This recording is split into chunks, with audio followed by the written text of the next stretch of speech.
Здравствуйте! В сегодняшнем видео я проведу повторный тест лизермановской стальки на модельке JUS. Связано это с тем, что у меня закрались некоторые сомнения в объективности ранее проведенного теста.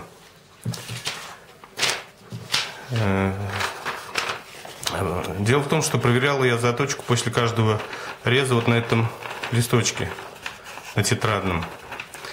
А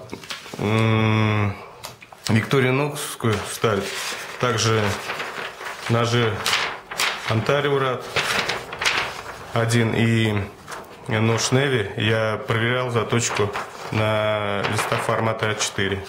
Они более толстые, более плотные. Поэтому я хочу еще раз провести тест на войлоке, дабы убедиться. Итак, все то же самое. Угол заточки 25 градусов, двусторонний. Заточен клинок на ланске, доведен на пасть.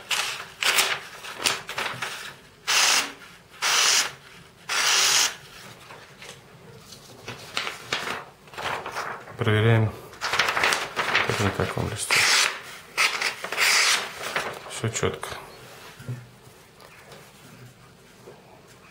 Войлок я использую тот же самый, и в своих дальнейших тестах будет использоваться один и тот же войлок.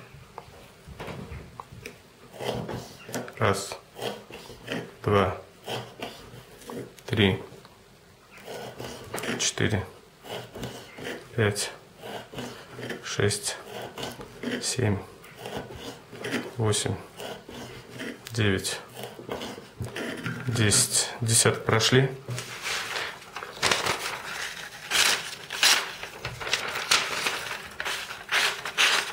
Видим, здесь все уже не режет. Другой лист.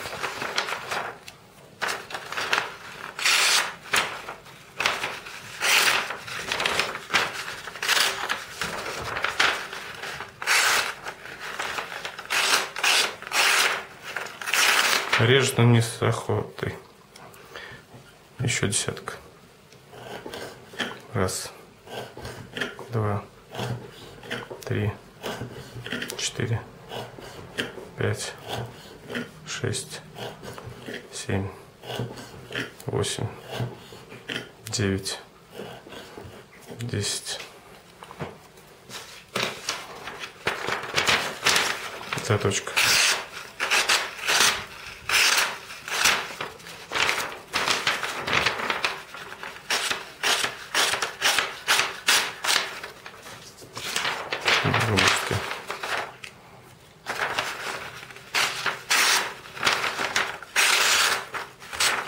Здесь вот режет, так как в этом месте сталь не работает.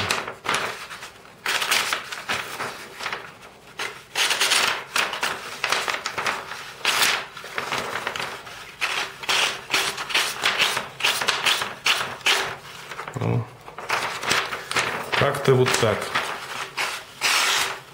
Хотя вот здесь вот отлично режет, а вот эта часть режущей кромки, на которой приходилась основная вся нагрузка, затупилась. Вот я здесь делаю 20 резов.